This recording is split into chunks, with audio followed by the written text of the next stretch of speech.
एक नौजवानों नूं लैके अहम इशू ते एक विषय ते अज तुहाडे नाल रूबरू होए हैं।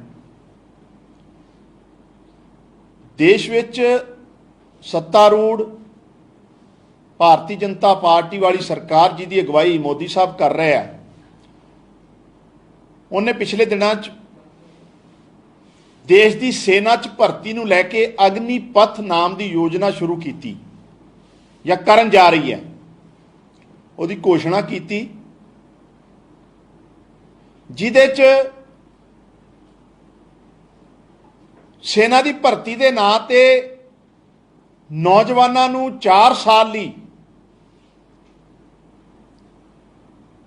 फौज भर्ती किया जाऊगा, ना तो उस तो बाद कोई उन्होंने पेंशन दी जाऊगी, ना कोई फ्यूचर वास्ते कोई उन्हों का कोई प्रबंध किया जाऊगा, तो ना कोई रिवार्ड दिता जाऊगा। यानी कि मोदी सरकार अग्निपथ नाम की योजना के नाल देश नूं अग दे विच झोंकण की जिहड़ी कोशिश कर रही है, जिहड़ी बहुत खतरनाक है। और उहदा एक कल एग्जाम्पल आ गया, बहुत मंदभागा एक इंसीडेंट कल जिहड़ा हरियाणे च होया। एक नौजवान ने बीजेपी सरकार की इस योजना के खिलाफ जाते हुए सुसाइड कर लिया। रोहतक शहर के एक नौजवान ने। सो भारतीय जनता पार्टी की सरकार की अग्निपथ योजना देश च अग लाउण दी जिहड़ी है वो कम कर रही है। देश च नौजवानों च फौज भर्ती नूं लैके एक उत्साह, देश भगती की भावना एक नोबल कॉज मन्निया जाता है। लेकिन जिस तरीके नाल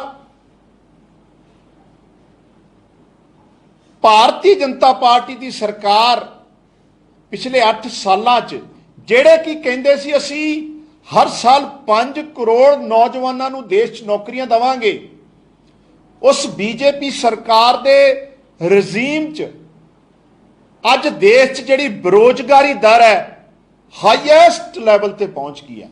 यानी कि देश च पिछले 45 सालों च इतिहासिक बेरोजगारी दर वधी है, बेरोजगार वधे है।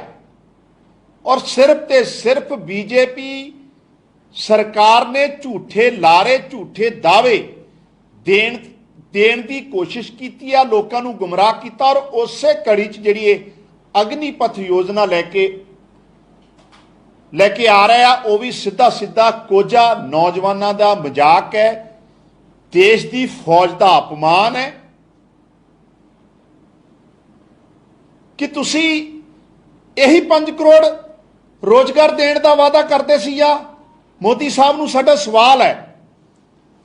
और हैरानी उदों हुंदी आ कि आपां सारिआं ने देखिया पिछले सालों च कदी अमित शाह जिहड़े देश के होम मिनिस्टर साहब है वो कहते तुसी पकौड़े बनाओ, ये भी रोजगार है।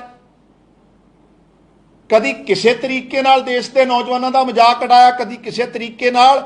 और नौकरी देने के नां ते सिर्फ देश के सारिया संस्थावां का प्राइवेटाइजेशन किया है। और जिहड़ा काम करन जा रहा है ये तो अपने आप च अग्निपथ के नां ते देश नूं अग लाउण दी गल है। और उहदा कल एक सानू मंदभागा जिहड़ी खबर मिली आ। और असीं मोदी साहब की सरकार नूं कहना चाहुंदे आ, इमीडिएटली ये जिहड़ी योजना है तुहाडी, जिहदे च ना ते उहदे भविख नूं लैके कोई तुहाडे वल्लों योजना है, ना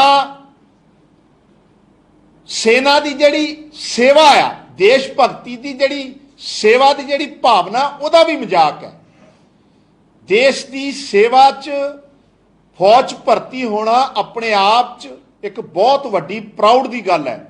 लेकिन ये लगता है कि मोदी साहब की सरकार जिस तरीके नाल पिछले 8 सालों च प्राइवेट अदारियां नूं फायदा पहुंचाउंदी रही है, उस ही फायदा पहुंचाउण वाली कड़ी च 4 साल सरकारी खर्चे ते ट्रेन करके नौजवानों नूं अंबानी और अडानियां नूं सीधा सीधा प्राइवेट घरानियां नूं सिक्योरिटी गार्ड देण दा जिहड़ी मुहिम शुरू कर रही है, इनू असीं कंडैम करते हैं, इसकी निंदिया करते हैं। और ਮੋਦੀ ਸਾਹਿਬ ਦੀ ਸਰਕਾਰ ਨੂੰ ਕਹਿੰਦੇ ਆ ਵੀ ਇਮੀਡੀਏਟਲੀ ਜਿਹੜੀ ਇਹ ਯੋਜਨਾ ਇਹਨੂੰ ਵਾਪਸ ਲਿਆ ਜਾਵੇ। ਇਹਦੇ ਨਾਲ ਇੱਕ ਵਿਸ਼ਾ ਹੋਰ ਮੈਂ ਅੱਜ ਤੁਹਾਡੇ ਧਿਆਨ 'ਚ ਲੈਣਾ ਚਾਹੁੰਦਾ ਕਿ ਜਿਸ ਤਰੀਕੇ ਨਾਲ ਤੁਸੀਂ ਦੇਖ ਰਹੇ ਹੋ ਸੰਗਰੂਰ 'ਚ 23 ਤਰੀਕ ਨੂੰ ਬਾਈ ਇਲੈਕਸ਼ਨ ਹੋਣ ਜਾ ਰਿਹਾ ਔਰ ਇਸ ਬਾਈ ਇਲੈਕਸ਼ਨ ਨੂੰ ਲੈ ਕੇ ਕਿਉਂਕਿ ਸਾਡੇ ਮਾਣਯੋਗ ਮੁੱਖ ਮੰਤਰੀ ਉੱਥੋਂ ਮੈਂਬਰ ਪਾਰਲੀਮੈਂਟ ਰਹੇ ਆ, ਉਹਨਾਂ ਦੇ MLA ਚੁਣੇ ਜਾਣ ਤੋਂ ਬਾਅਦ ਇਹ ਸੀਟ ਖਾਲੀ ਹੋਈ ਸੀ ਔਰ ਆਮ ਆਦਮੀ ਪਾਰਟੀ ਔਰ ਮਾਣਯੋਗ ਮੁੱਖ ਮੰਤਰੀ ਲਗਾਤਾਰ ਸੰਗਰੂਰ 'ਚ ਕੰਪੇਨ ਜਿਹੜੀ ਹੈ ਲੋਕਾਂ ਜਾ ਕੇ ਕਰ ਰਹੇ ਆ ਔਰ ਇਸ ਇਲੈਕਸ਼ਨ 'ਚ ਵੀ ਆਮ ਆਦਮੀ ਪਾਰਟੀ ਸਿਰਫ ਤੇ ਸਿਰਫ ਗਵਰਨੈਂਸ ਨੂੰ ਲੈ ਕੇ ਪਿਛਲੇ 3 ਮਹੀਨਿਆਂ 'ਚ ਮਾਨ ਸਾਹਿਬ ਦੀ ਸਰਕਾਰ ਨੇ ਜਿਹੜੇ ਲੋਕ ਹਿੱਤ ਫੈਸਲੇ ਲਏ ਆ, ਚਾਹੇ ਉਹ ਕਰਪਸ਼ਨ ਦੇ ਖਿਲਾਫ, ਚਾਹੇ ਆਪਣਾ ਮੰਤਰੀ ਜਾਂ ਸਾਬਕਾ ਮੰਤਰੀ ਨੂੰ ਜੇਲ੍ਹ 'ਚ ਭੇਜਣ ਦੀ ਗੱਲ ਹੈ, ਚਾਹੇ ਵੱਡੇ ਰਸੂਖਦਾਰ ਅਮੀਰ ਰਾਜਨੀਤਿਕ ਘਰਾਣਿਆਂ ਦੁਆਰਾ ਦੱਬੀ ਹੋਈ ਸਰਕਾਰੀ ਜ਼ਮੀਨ ਨੂੰ ਛਡਾਉਣ ਦੀ ਗੱਲ ਹੈ, ਚਾਹੇ 26,000 ਨੌਕਰੀਆਂ ਦੀ ਸ਼ੁਰੂਆਤ ਦੀ ਗੱਲ ਹੈ, ਚਾਹੇ ਇੱਕ MLA ਇੱਕ ਪੈਨਸ਼ਨ ਦੀ ਗੱਲ ਹੈ। ਜਿੰਨੇ ਵੀ ਪਿਛਲੇ 3 ਮਹੀਨਿਆਂ 'ਚ ਉਪਰਾਲੇ ਮਾਨ ਸਾਹਿਬ ਦੀ ਸਰਕਾਰ ਨੇ ਕੀਤੇ ਆ, ਉਹਦਾ ਮਕਸਦ ਸਿਰਫ ਤੇ ਸਿਰਫ ਨੌਨ ਕਰਪਟ ਨਿਜ਼ਾਮ, ਪੰਜਾਬ ਦੀ ਆਰਥਿਕ ਹਾਲਾਤ ਨੂੰ ਮਜ਼ਬੂਤ ਬਣਾਉਣਾ, ਪੰਜਾਬ ਦੀ ਕਿਸਾਨੀ ਵਾਸਤੇ ਪਹਿਲ ਕਰਦੇ ਹੋਏ ਚਾਹੇ 1500 ਰੁਪਏ ਇਨਸੈਂਟਿਵ ਦੇਣ ਦੀ ਗੱਲ ਹੈ ਸਿੱਧੀ ਬਿਜਾਈ ਤੇ ਜਾਂ ਮੂੰਗੀ ਤੇ MSP ਦੇਣ ਦੀ ਗੱਲ ਹੈ। ਇਹ ਸਾਰੇ ਉਪਰਾਲੇ ਮਾਨ ਸਾਹਿਬ ਦੀ ਸਰਕਾਰ ਨੇ ਪੰਜਾਬ ਦੇ ਲੋਕਾਂ ਨਾਲ ਕੀਤੇ ਜਿਹੜੇ ਵਾਅਦੇ ਆ, ਜਿਹੜੇ ਪੰਜਾਬ ਦੇ ਲੋਕਾਂ ਨਾਲ ਕਮਿਟਮੈਂਟ ਕੀਤੀ, ਉਸ ਵੱਲ ਸਰਕਾਰ ਦੀ ਨੀਤੀ ਔਰ ਨੀਅਤ ਸਪਸ਼ਟ ਕਰਤੀ। ਹਾਲਾਂਕਿ ਸਾਡੇ ਜਿਹੜੇ ਵਿਰੋਧੀ ਆ ਇਸ ਗੱਲ ਤੋਂ ਡਰੇ ਹੋਏ ਆ ਕਿ ਨਾ ਤੇ ਮਾਨ ਸਾਹਿਬ ਨੇ ਕੋਈ ਹਿੱਸੇਦਾਰੀ ਰੱਖਣੀ ਆ ਤੇ ਨਾ ਸੈਟਿੰਗ ਹੋਣੀ ਆ। ਸੰਗਰੂਰ ਦੀ ਲੜਾਈ ਰਸੂਖਦਾਰ ਪੰਜਾਬ ਦੀ ਲੁੱਟ ਖਸੁੱਟ ਕਰਨ ਵਾਲੇ ਅਮੀਰ ਵੱਡੇ ਘਰਾਣਿਆਂ ਵਰਸੇਜ ਇੱਕ ਆਮ ਸਧਾਰਨ ਪਰਿਵਾਰ ਚੋਂ ਸੰਘਰਸ਼ ਕਰਕੇ ਪੰਜਾਬ ਦੀ ਸੇਵਾ 'ਚ ਮੁੱਖ ਮੰਤਰੀ ਬਣੇ ਭਗਵੰਤ ਸਿੰਘ ਮਾਨ ਦੀ ਲੜਾਈ ਆ, ਜਿਹਦੇ 'ਚ ਸੰਗਰੂਰ ਵਾਲੇ ਲੋਕ ਬੇਸ਼ੱਕ, ਔਰ ਇਹ ਕੋਈ ਦੋ ਰਾਏ ਨਹੀਂ ਆ ਕਿ ਵੱਡੇ ਮਾਰਜਨ ਨਾਲ ਸਾਡੇ ਜਿਹੜੇ ਕੈਂਡੀਡੇਟ ਹੈ ਗੁਰਮੇਲ ਸਿੰਘ ਨੂੰ ਉੱਥੇ ਜਿਤਾਉਣਗੇ ਔਰ ਆਮ ਆਦਮੀ ਪਾਰਟੀ ਦੇ ਉਸੇ ਤਰੀਕੇ ਨਾਲ ਜਿਸ ਤਰੀਕੇ ਨਾਲ ਸੰਗਰੂਰ ਦੀ ਆਵਾਜ਼ ਮਾਨ ਸਾਹਿਬ ਨੇ ਪਾਰਲੀਮੈਂਟ ਚੁੱਕੀ ਆ, ਗੁਰਮੇਲ ਸਿੰਘ ਵੀ ਉਸੇ ਤਰਜ ਤੇ ਉਸੇ ਰਸਤੇ ਤੇ ਚੱਲਦੇ ਹੋਏ ਦੇਸ਼ ਦੀ ਸਭ ਤੋਂ ਵੱਡੀ ਪੰਚਾਇਤ 'ਚ ਸੰਗਰੂਰ ਔਰ ਪੰਜਾਬ ਦੇ ਮੁੱਦਿਆਂ ਨਾਲ ਆਪਣੀ ਆਵਾਜ਼ ਨਾਲ ਬੁਲੰਦ ਕਰਨਗੇ। ਸੋ ਸੰਗਰੂਰ ਦੇ ਲੋਕਾਂ ਨੂੰ ਵੀ ਬੇਨਤੀ ਆ, ਇਹ ਲੜਾਈ ਫਿਰ ਮੈਂ ਦੁਹਰਾ ਦਿੰਦਾ, ਵੱਡੇ ਰਸੂਖਦਾਰ ਜ਼ਮੀਂਦਾਰ ਪੰਜਾਬ ਦੀ ਲੁੱਟ ਖਸੁੱਟ ਕਰਨ ਵਾਲੇ ਵੱਡੇ ਘਰਾਣੇ ਵਰਸਸ ਇੱਕ ਆਮ ਸਧਾਰਨ ਪਰਿਵਾਰ 'ਚੋਂ ਸੰਘਰਸ਼ ਕਰਕੇ ਇੱਕ ਸਾਫ਼ ਸੁਥਰੀ ਰਾਜਨੀਤੀ ਦਾ ਉਦਾਹਰਣ ਦਿੰਦੇ ਹੋਏ ਮਾਣਯੋਗ ਪੰਜਾਬ ਦੇ ਮੁੱਖ ਮੰਤਰੀ ਸਰਦਾਰ ਭਗਵੰਤ ਸਿੰਘ ਮਾਨ ਦੇ ਵਿੱਚ ਹੈ, ਜਿਹਦੇ 'ਚ ਸੰਗਰੂਰ ਦੇ ਲੋਕ ਜਿਹੜਾ ਹੈ ਮਾਨ ਸਾਹਿਬ ਨੂੰ ਔਰ ਆਮ ਆਦਮੀ ਪਾਰਟੀ ਨੂੰ ਜਿੱਤੇ।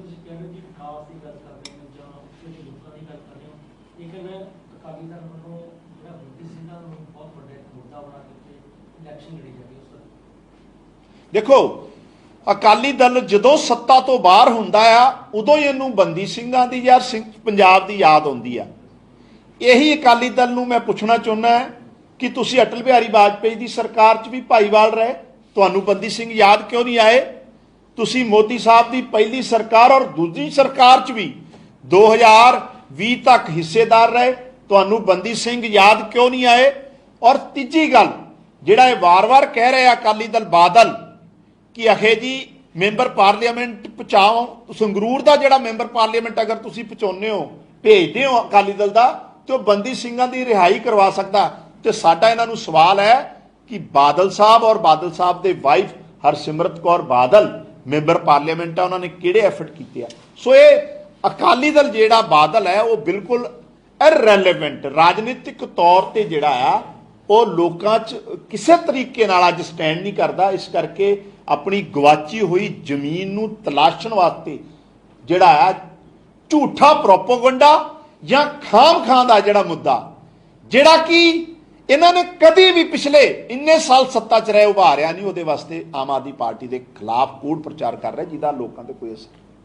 ਸੰਸਦ ਜਿਸ ਤਰੀਕੇ ਨਾਲ ਕੱਲ ਵਿਰੋਧ ਕੀਤਾ ਗਿਆ, ਕਿਸੇ ਸਮੇਂ ਇਹੀ ਵਿਰੋਧ ਕਾਂਗਰਸ ਦਾ ਹੁੰਦਾ ਸੀ, ਅਕਾਲੀ ਦਲ ਦਾ ਹੁੰਦਾ ਸੀ, ਕੱਲ ਮਾਨ ਸਾਹਿਬ ਦਾ ਵਿਰੋਧ ਹੋਇਆ, ਉੱਥੇ ਵੀ ਉਸੇ ਤਰ੍ਹਾਂ ਟੈਂਕੀਆਂ ਦੇ ਲੋਕ ਚੜੇ ਹੋਏ। ਲੱਗਦਾ ਨਹੀਂ ਕਿ ਨੁਕਸਾਨ ਹੋ ਸਕਦਾ ਇਹਨਾਂ ਚੀਜ਼ਾਂ ਦਾ?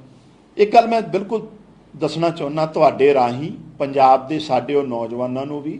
ਦੇਖੋ, ਡੈਮੋਕ੍ਰੇਸੀ 'ਚ ਪ੍ਰੋਟੈਸਟ ਕਰਨ ਦਾ ਸਾਰਿਆਂ ਨੂੰ ਅਧਿਕਾਰ ਹੈ, ਲੇਕਿਨ ਮੈਂ ਅਪੀਲ ਵੀ ਕਰਦਾ, ਤੁਹਾਡੇ ਰਾਹੀਂ ਬੇਨਤੀ ਕਰਦਾ, ਸਾਰੇ ਉਹ ਨੌਜਵਾਨ ਜਿਹੜੇ ਚਾਹੇ ਉਹ ਈਟੀਟੀ ਹੈ, ਕੱਚੇ ਹੈ, ਕਿ ਮਾਨ ਸਾਹਿਬ ਦੀ ਸਰਕਾਰ ਨੇ ਕਮਿਟਮੈਂਟ ਤੁਹਾਡੇ ਨਾਲ ਕੀਤੀ ਹੋਈ ਆ ਕਿ ਤੁਹਾਨੂੰ ਪੱਕਾ ਵੀ ਕਰਨਾ ਹੈ, ਨਵੀਆਂ ਨੌਕਰੀਆਂ ਕੱਢ ਵੀ ਦਿੱਤੀਆਂ, ਲੇਕਿਨ ਅਸੀਂ ਚੰਨੀ ਸਾਹਿਬ ਵਾਂਗੂ, ਚਰਨਜੀਤ ਸਿੰਘ ਚੰਨੀ ਵਾਂਗੂ ਖੋਖਲੇ ਬੋਰਡ ਨਹੀਂ ਪੰਜਾਬ ਚ ਲਵਾਉਣੇ ਕਿ 36000 ਨੌਕਰੀਆਂ ਦੇਤੀਆਂ ਤੇ ਦਿੱਤੀਆਂ 36 ਵੀ ਨਹੀਂ।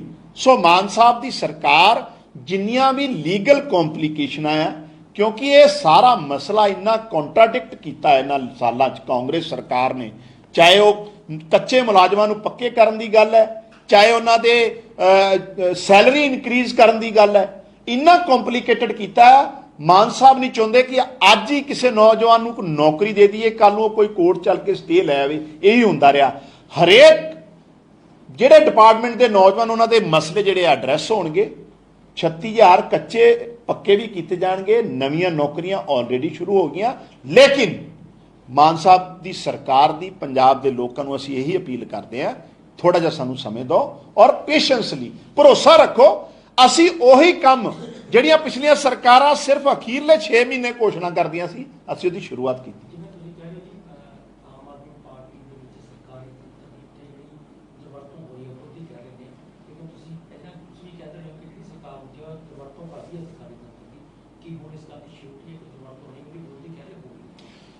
ਮੈਂ ਕਹਿੰਦਾ ਛਾਤੀ ਠੋਕ ਕੇ ਕੱਲ ਸਾਡੇ ਮਾਣਯੋਗ ਮੁੱਖ ਮੰਤਰੀ ਜੀ ਨੇ ਉੱਥੇ ਕਿਹਾ ਆ ਆਪਣਾ ਬਰਨਾਲੇ ਕਿ ਇੱਕ ਵੀ ਪੈਸੇ ਦਾ ਮੈਂ ਰਵਾਦਾਰ ਹੋਵਾਂ ਪੰਜਾਬ ਪਿਛਲੇ 3 ਮਹੀਨਿਆਂ 'ਚ, ਜਾਂ ਉਸ ਤੋਂ ਪਹਿਲਾਂ ਐਜ ਏ ਮੈਂਬਰ ਪਾਰਲੀਮੈਂਟ ਵੀ, ਤੇ ਮੈਂ ਦੇਣਦਾਰ ਹਾਂ ਪੰਜਾਬ ਦੇ ਲੋਕਾਂ ਦਾ। ਮਾਨ ਸਾਹਿਬ ਕਮਿਸ਼ਨ ਤੇ ਨਹੀਂ ਆ, ਮਿਸ਼ਨ ਤੇ ਆ। ਮਾਨ ਸਾਹਿਬ ਦੀ ਰਾਜਨੀਤੀ ਸਿਰਫ ਤੇ ਸਿਰਫ ਪੰਜਾਬ ਨੂੰ ਮੌਜੂਦਾ ਮੁਸ਼ਕਲ ਹਾਲਾਤਾਂ 'ਚੋਂ ਕੱਢਣ ਵਾਸਤੇ ਆ। ਇੱਕ ਵੀ ਹਿੱਸੇਦਾਰੀ ਕਿਤੇ ਵੀ ਕਮਿਸ਼ਨ ਦੀ ਕੋਈ ਗੱਲ ਹੋਵੇ ਜਾਂ ਕੋਈ ਅਗਰ ਸਾਡਾ ਕੋਈ ਲੀਡਰ ਵੀ ਕਰੂ, ਉਹਨੂੰ ਵੀ ਨਹੀਂ ਬਖਸ਼ਾਂਗੇ, ਔਰ ਮਾਨ ਸਾਹਿਬ ਨੇ ਕਰਕੇ ਵੀ ਵਿਖਾਇਆ। ਪੰਜਾਬ ਦੇ ਨਾਲ ਜਿਹੜੇ ਮੰਤਰੀ ਨੇ, ਸਾਰਾ ਮੰਤਰੀ ਮੰਡਲ ਸੰਗਰੂਰ 'ਚ ਬੈਠਾ ਹੋਇਆ, ਹਰ ਮੰਤਰੀ ਨੂੰ ਇੱਕ ਹਲਕਾ ਵੰਡ ਰੱਖਿਆ ਹੈਗਾ, ਜਦੋਂ ਕਿ ਕੰਮ ਪੰਜਾਬ ਦੇ ਲਈ ਕਰਨੇ ਚਾਹੀਦੇ ਸੀ। ਤੁਹਾਨੂੰ ਨਹੀਂ ਲੱਗਦਾ ਕਿਤੇ ਨਾ ਕਿਤੇ ਜਿਹੜੀਆਂ ਚੀਜ਼ਾਂ ਪਿਛਲੀਆਂ ਸਰਕਾਰਾਂ 'ਚ ਹੁੰਦੀਆਂ ਗਈਆਂ ਕਿ ਕੋਈ ਬਾਈ ਇਲੈਕਸ਼ਨ ਆ ਗਏ ਤੇ ਸਰਕਾਰ ਸਾਰੀ ਉੱਥੇ ਤੱਕ ਤੋਂ ਉਹੀ ਕੰਮ ਇਸ ਸਰਕਾਰ 'ਚ ਹੋ ਰਿਹਾ ਹੈ ਕਿ ਸਰਕਾਰੀ ਤੰਤਰ ਦਾ ਦੁਰਉਪਯੋਗ। ਮੇਰੀ ਬੇਨਤੀ ਸੁਣੋ, ਮੇਰੀ ਬੇਨਤੀ, ਮੰਤਰੀ ਜਾਂ ਐਮਐਲਏ ਬਣਨ ਤੋਂ ਪਹਿਲਾਂ ਅਸੀਂ ਸਾਰੇ ਹੀ, ਸਾਡੇ ਸਾਰੇ ਵਜ਼ੀਰ ਸਾਹਿਬਾਨ, ਐਮਐਲਏ ਸਾਹਿਬਾਨ ਪਾਰਟੀ ਦੇ ਵਰਕਰ ਹੈ, ਔਰ ਇਲੈਕਸ਼ਨ ਜਿਹੜਾ ਆ ਇਹ ਹਰੇਕ ਡੈਮੋਕ੍ਰੇਸੀ 'ਚ ਰਾਜਨੀਤਿਕ ਜਮਾਤ ਦੀ ਸਭ ਤੋਂ ਵੱਡੀ ਪ੍ਰੀਖਿਆ ਹੁੰਦੀ ਹੈ। ਸੋ ਇਹਦਾ ਮਤਲਬ ਇਹ ਨਹੀਂਗਾ ਕਿ ਅਸੀਂ ਪੰਜਾਬ ਦੇ ਕੋਈ ਕੰਮਕਾਜ ਬੰਦ ਹੋ ਗਿਆ ਜਾਂ ਗਵਰਨੈਂਸ ਨੂੰ ਲੈ ਕੇ ਕੰਮਕਾਜ ਬੰਦ ਹੋ ਗਿਆ, ਉਹ ਵੀ ਹੋ ਰਿਹਾ, ਲੇਕਿਨ as a party volunteer, party worker, party ਦੀਆਂ ਜਿਹੜੀਆਂ ਰਾਜਨੀਤਿਕ ਗਤੀਵਿਧੀਆਂ ਉਹਦੇ 'ਚ ਵੀ ਪਾਰਟੀ ਦੇ ਲੀਡਰ ਸ਼ਾਮਿਲ ਹੁੰਦੇ ਆ। ਈਵਨ ਇੱਥੇ ਤੇ ਆਪਾਂ ਦੇਖਦੇ ਦੇਸ਼ ਦੇ ਪ੍ਰਧਾਨ ਮੰਤਰੀ ਵੀ ਸ਼ਾਮਿਲ ਹੁੰਦੇ ਆ। ਸੋ ਲੇਕਿਨ ਇਹਦਾ ਕੋਈ ਵੀ ਪ੍ਰਭਾਵ ਮੌਜੂਦਾ ਗਵਰਨੈਂਸ ਤੇ ਨਹੀਂ ਪਊਗਾ। ਨਰਿੰਦਰ ਜੀ, ਸੰਗਰੂਰ ਚੁਣਾਵ 'ਚ ਮੁਕਾਬਲਾ ਕਿਹਦੇ ਨਾਲ ਦੇਖਦੇ ਹੋ? ਦੇਖੋ, ਇਲੈਕਸ਼ਨ 'ਚ ਇਹ 'ਚ ਕੋਈ ਦੋ ਰਾਏ ਨਹੀਂ ਆ। ਇਲੈਕਸ਼ਨ ਸਾਰੇ ਆਪਣੇ ਆਪਣੇ ਤਰੀਕੇ ਨਾਲ ਸਾਰੀਆਂ ਪਾਰਟੀਆਂ ਨੇ ਲੜ ਰਹੀਆਂ, ਅਲੱਗ-ਅਲੱਗ ਆਪਣੇ ਤਰੀਕੇ ਨਾਲ ਮੁੱਦਿਆਂ ਤੇ ਲੜ ਰਹੀਆਂ, 'ਚ ਕੋਈ ਦੋ ਰਾਏ ਨਹੀਂ। ਪਰ ਜਿੱਥੋਂ ਤੱਕ ਇਲੈਕਟੋਰਲ ਰਿਜ਼ਲਟ ਦੀ ਗੱਲ ਹੈ, ਮੈਨੂੰ ਨਹੀਂ ਲੱਗਦਾ ਕਿ ਆਮ ਆਦਮੀ ਪਾਰਟੀ ਦੇ ਮੁਕਾਬਲੇ ਉੱਥੇ ਕੋਈ, ਜਿਹਨੂੰ ਆਪਾਂ ਕਹਿ ਦਈਏ ਨਾ ਵੀ ਸਿੱਧੀ ਲੜਾਈ 'ਚ ਕੋਈ ਵੀ ਪਾਰਟੀ ਸ਼ਾਮਿਲ ਨਹੀਂ ਗੀ। ਬੜੇ ਕੰਫਰਟੇਬਲ ਜਿਹੜਾ ਮਾਰਜਨ ਹੋਊਗਾ, ਬੜਾ ਵੱਡੇ ਮਾਰਜਨ ਆਮ ਆਦਮੀ ਪਾਰਟੀ ਦੇ ਗੁਰਮੇਲ ਸਿੰਘ ਜਿਹੜਾ ਉਹ ਇਲੈਕਸ਼ਨ ਜਿੱਤਣ। ਅਮਰਿੰਦਰ ਸਿੰਘ ਰਾਜਾ ਵੜੇ ਕਹਿੰਦੇ ਨਜ਼ਰ ਆਏ, ਕਹਿੰਦੇ ਜੀ ਇਹ ਲਿਖਾ ਕੇ ਲੈ ਲਓ, ਆਮ ਆਦਮੀ ਪਾਰਟੀ ਨਹੀਂ ਜਿੱਤਦੀ। ਹਾਲਾਂਕਿ ਉਹਨਾਂ ਨੇ ਦਾਵਾ ਕਾਂਗਰਸ ਦਾ ਵੀ ਨਹੀਂ ਕੀਤਾ, ਕਿਤੇ ਨਾ ਕਿਤੇ ਇਸ਼ਾਰਾ ਉਹਨਾਂ ਦਾ ਸਿਮਰਜੀਤ ਸਿੰਘ ਮਾਨ ਦੇ ਵੱਲ ਜਾ ਰਿਹਾ ਸੀ। ਨਹੀਂ, ਉਹ ਤੇ ਦੇਖੋ, ਅਮਰਿੰਦਰ ਸਿੰਘ ਰਾਜਾ ਵੜਿੰਗ ਜੀ ਹੋਣ ਜਾਂ ਸਰਦਾਰ ਸੁਖਬੀਰ ਸਿੰਘ ਬਾਦਲ ਸਾਹਿਬ ਹੋਣ, ਇਹਨਾਂ ਲੋਕਾਂ ਨੂੰ ਤੇ ਅੱਜ ਇਹੀ ਸਮਝ ਨਹੀਂ ਆ ਰਿਹਾ ਵੀ ਅਸੀਂ ਬਿਆਨ ਕੀ ਦੇਣਾ, ਕੈਂਡੀਡੇਟ ਕਿਹੜਾ ਖੜਾ ਕਰਨਾ। ਅਕਾਲੀ ਦਲ ਨੂੰ ਤਾਂ ਕੈਂਡੀਡੇਟ ਹੀ ਨਹੀਂ ਮਿਲਿਆ, ਚਲੋ ਬੀਬੀ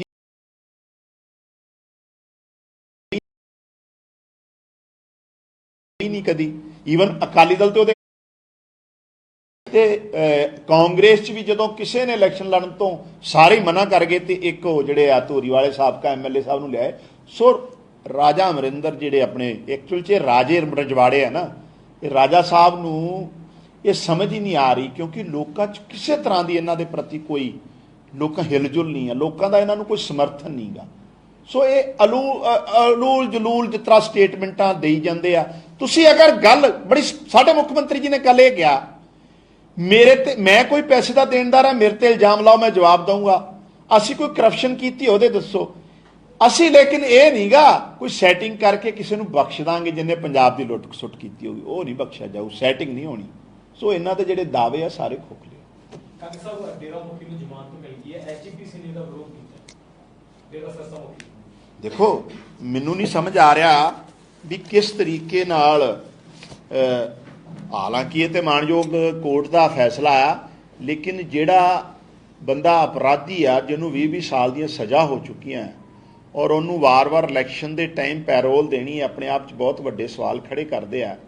ਸੋ ਕੋਰਟ ਦੇ ਫੈਸਲੇ ਤੇ ਟਿੱਪਣੀ ਕਰਨ ਤੋਂ ਮੈਂ ਵੀ ਨਹੀਂ ਚਾਹੁੰਦਾ ਕੋਈ ਕਰਾਂ, ਲੇਕਿਨ ਇਹ ਬੜਾ ਅਨਫੋਰਚੂਨੇਟ ਹੈ। ਟਾਈਮਿੰਗ ਦੇ ਸਵਾਲ ਐਗਜ਼ੈਕਟਲੀ ਮੈਂ ਉਹੀ ਗੱਲ ਕੀਤੀ। ਅਗਨੀਰ ਪਰ ਸਕੀਮ ਨੂੰ ਲੈ ਕੇ ਜਿੱਦਾਂ ਜਿਹੜੀ ਕਸ਼ਮੀਰ ਵਿੱਚ ਕਿਲਿੰਗਸ ਹੋਈਆਂ ਸੀ, ਜੰਮੂ ਕਸ਼ਮੀਰ, ਆਮ ਆਦਮੀ ਪਾਰਟੀ ਸੜਕਾਂ ਤੇ ਸਾਰਾ ਦੇਸ਼ ਹੀ ਉਤਰਿਆ ਹੁਣ, ਚਾਹੇ ਉਹ ਦਿੱਲੀ ਹੈ, ਚਾਹੇ ਬਿਹਾਰ ਹੈ, ਚਾਹੇ ਮੱਧ ਪ੍ਰਦੇਸ਼ ਹੈ, ਹਰਿਆਣਾ ਹੈ, ਅੱਜ ਪੰਜਾਬ 'ਚ ਵੀ ਕਈ ਥਾਵਾਂ ਤੇ ਪ੍ਰੋਟੈਸਟ ਹੋਏ ਆ।